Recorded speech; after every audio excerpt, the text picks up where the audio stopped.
It's officially a wet track here at Le Mans as we start Grand Prix Sunday for the French Grand Prix. Let's cross over straight away to our commentary team. Been cleared up after confusion that we had back in the USA. Medium front rear tyre from Mark and the softer option in the wet weather trim. It's obviously still quite a bit of standing water, but it's cool.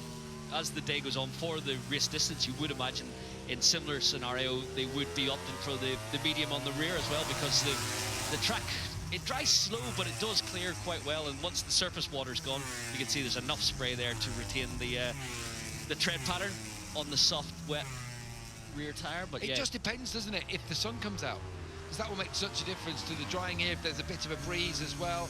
I've known this place dry quickly, I've known this place dry slowly, so it all depends on the ambient temperature.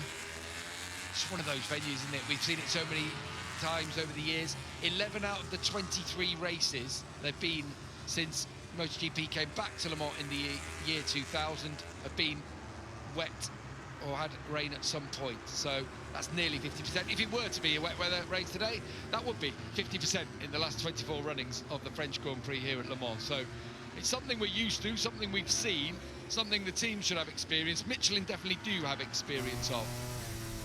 Rain-affected races, I always think back to the Gibernau-Rossi battle here on wet weather tyres on a fully dry track. Well, pretty much fully dried on the last few laps. And that was before you had the option to go down pit lane and jump onto your second bike and grab the slicks. I think about Dixon versus Sam Lowe's. Do you remember that? 1 and 2, and Sam crashing out in that Gordon one, wasn't it? Right towards the end of the race. That was in Moto 2, of course, but it just showed the track dry.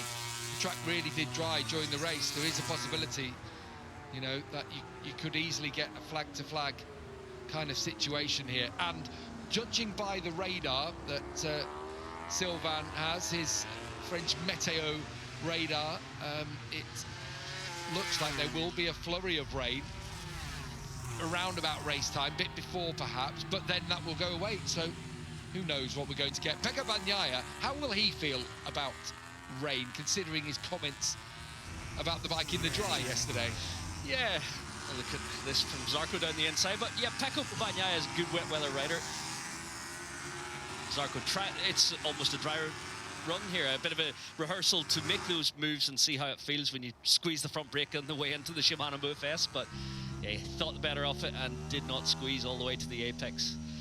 But yeah, the comments from Pecco last night, yeah, it's starting to get to him. He's not finding answers with this GP25 Ducati that gives him the front end feeling he had last year. He's almost resigned himself to the fact that it's going to be a struggle for the foreseeable. We can't find an answer with the current platform. I need to adapt my riding style and how I go about my business. We've got a crasher in the final sector on the racetrack. Acosta was on top briefly, then Mir and Morbidelli come through. Maybe we don't have a crasher, maybe someone's just run on. The yellow flag has been withdrawn. Jack Miller, surprise, surprise, gone to the top. Oh no, Raul Fernandez had gone down. Well, he had a sort of positive qualifying in the end. 10th across the line for him. Outdid his teammate. Ooh, Pecco Bagnaia now. He's also on the outside of the racetrack. That's up towards Museum, so he's gone round on the exit of La Chapelle. I think he's probably had a front moment down the hill into La Chapelle and just rolled around the outside. Maybe through the gravel, the way he's shaking the bike to get possibly dislodge any stones that are in the belly pan. Here we go. You're absolutely right, Michael. He's actually going to be able to ride round the road here, isn't he? This is where the 24-hour track goes on.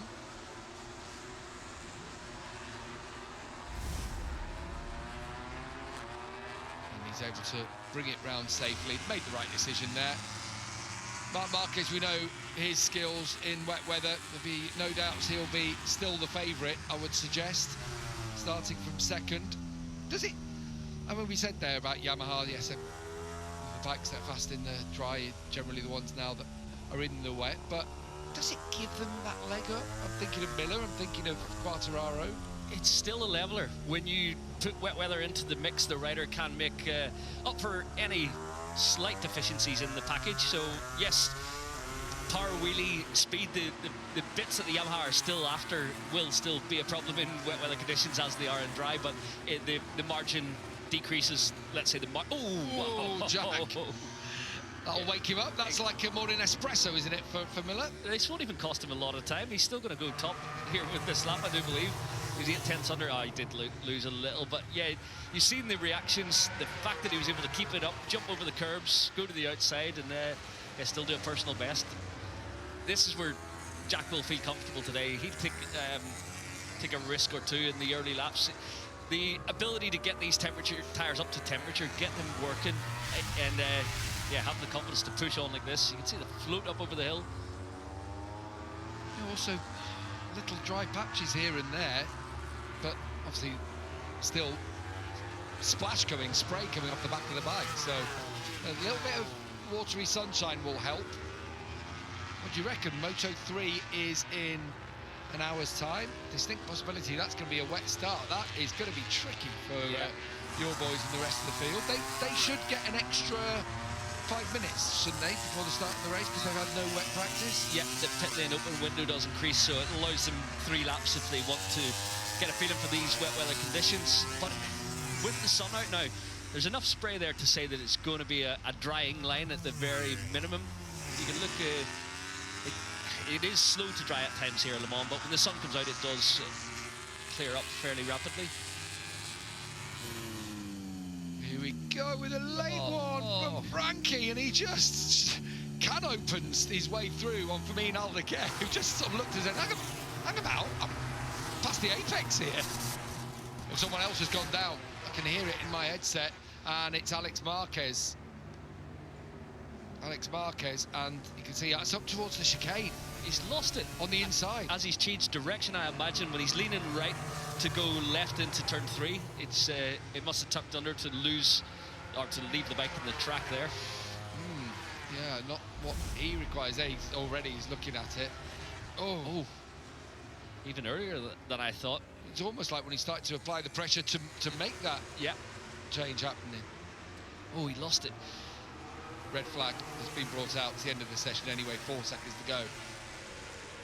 Okay, just lost it at angle, as you need to pick up the throttle to keep the momentum through there and actually help the bike pick up right to change direction. And then he got it back, folded again.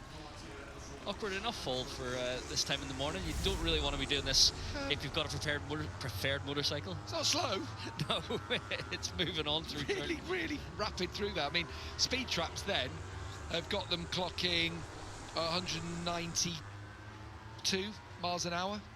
You know, and that's not far away from where Alex was then. Yeah, we've seen the lap before Mark through there, and you're on the throttle and the rear was twitching. It's moving on through there, even in wet weather conditions. 4th gear, just rolling, keeping the momentum up at the apex. So you've got 4 seconds on the clock. Well, I think they might restart it just for a practice start. You're going to want a practice start, aren't you? Yeah. What do you do? We saw, I mean, the start of the race yesterday, Michael, belly pans on the floor, going up there. Marc Marquez couldn't turn the thing. It was like he was riding a drag bike, could not turn it. And Fabio Quartararo had obviously practiced what he was doing. We saw what happened with Morbidelli if you don't have your ride-out devices engaged properly. What about in the wet?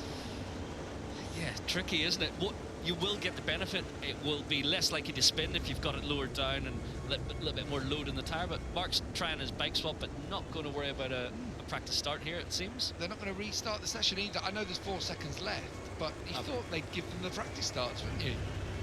Yeah, they had the practice start window, obviously, in dry conditions on the Friday, but it's a different story though with the wet weather tyres. How much pace you're going to get up to through turn 1. I just thought they might do it, but obviously race direction have chosen not to. Well, you do get the opportunity at the start of the warm-up lap to leave your grid position and decide if you're going to activate your start device, but obviously you can't really abuse your clutch twice, so it gives you a chance to at least try and see if it is safe to go through there with the bike in the drag position.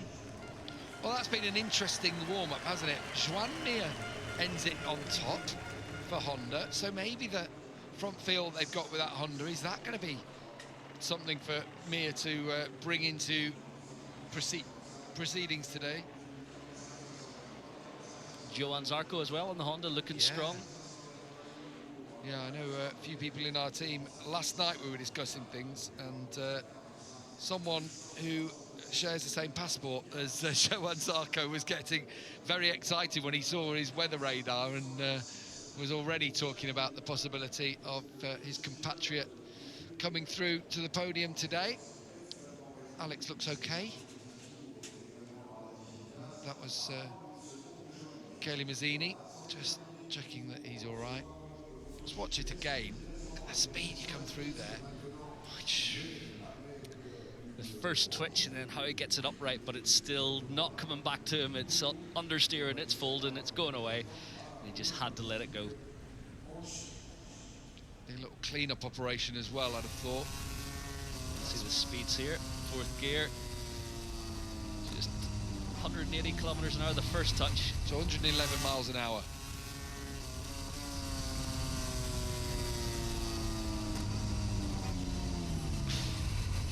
You got to open the throttle to keep it rolling, but it just offloaded a little bit of weight from the tyre, tucks under. Just checking all digits still intact.